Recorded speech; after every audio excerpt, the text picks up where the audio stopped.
My name's Leonard Tenges, President of Associated General Contractors of St. Louis.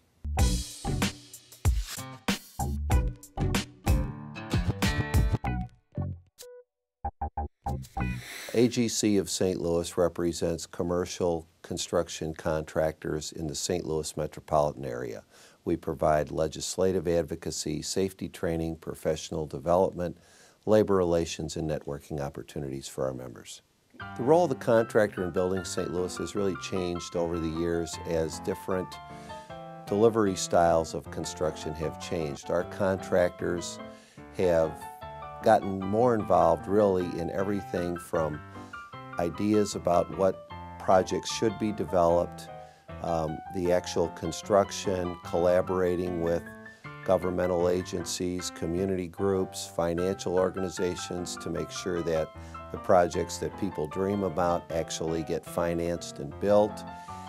They really create a good linkage between the concept of the architect and the practicality of actual implementation of a project. The new cathedral, the old cathedral, the whole water system that we have, the water towers that were built back in the World's Fair era to help make this a livable community early on. You know, the Mansion House towers, the Poplar Street Bridge, the Busch Stadium, and the parking garages were all under construction concurrently. In our downtown area, that was just a tremendous period of regrowth.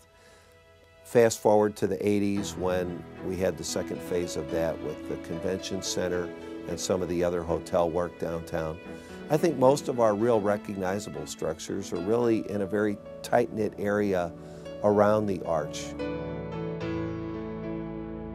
There's a certain balance that we need to strike, but when we talk about safety regulations, we talk about labor regulatory environment, we talk about the regulatory environment for environmental issues, for land planning issues, all those sort of, that regulatory network has become more and more of a quagmire and seems to be more of a reason not to get projects done than a reason to move projects forward in a proper manner.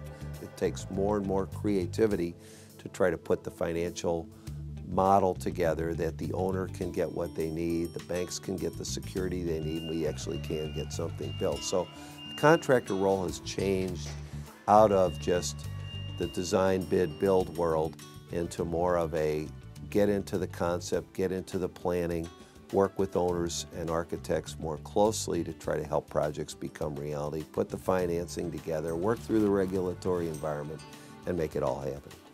The member contractors of AGC take great pride in what has been accomplished in Forest Park by working together with civic organizations.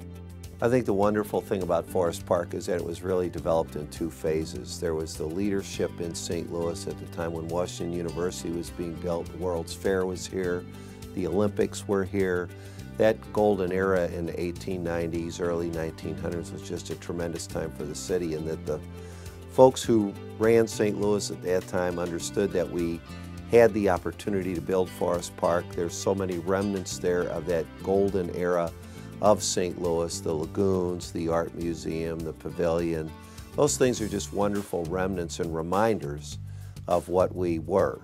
I think what's nice now is that the Forest Park Forever group got together and built on that and made it even better and modernized it, redid all the lagoons, redid the golf courses, really redesigned it, modernized it all.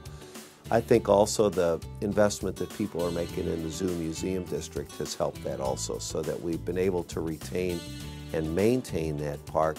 So it's really a great combination of the past, present, and the future.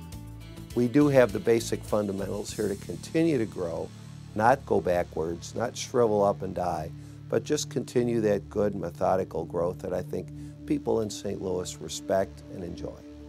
To find out more about the role of Associated General Contractors of St. Louis, you can contact their website, agcstl.org.